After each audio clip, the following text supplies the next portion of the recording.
If you love Paul Harvey stories and the rest of the story, subscribe now. You're looking over the fence at a schoolyard in Cleveland, Ohio, and here's what you see. It is recess.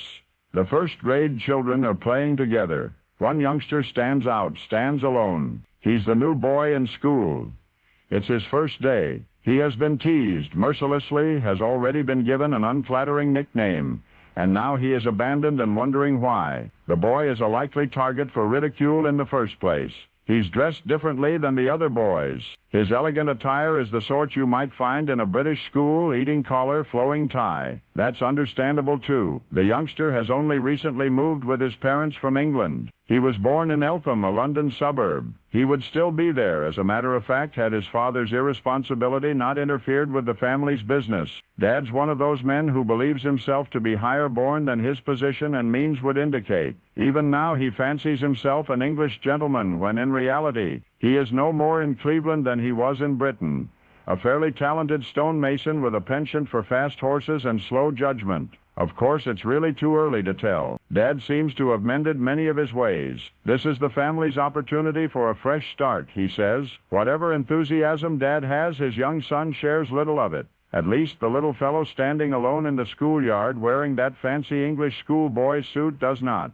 The propriety of his manner and the pretentiousness of his clothing are as misplaced as a coat of arms hanging in a locker room. And yet here he is on his first day of school, saddled with the image. His British propriety is also responsible for the nickname his schoolmates have given him. In an old-world academic environment, you see, it is quite correct to introduce oneself by reciting one's last name first. And that's what the new boy has done. When curious fellow first graders asked who he was, he gave the last name and then the first name. Both names in that order produced the sound of a single unrelated word. I know this sounds complicated, but stay with me. Embarrassed over the misunderstanding, the youngster contemplated his options. Maybe his parents could just send him to a different school, or perhaps right then and there, to undo what has already been done, he could change his name. After all, it was his first day in school. He had spent his earliest years in England, where it was quite acceptable, even expected, that a schoolboy should introduce himself by stating his last name first. But unfortunately for this youngster, his first and last name in reverse order sounded together very much like another English word, and that word had become his name. The precepts of psychological onomatology state that the names of individuals often affect their lives,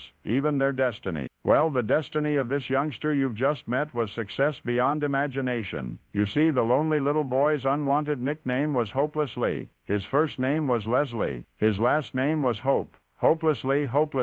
His new first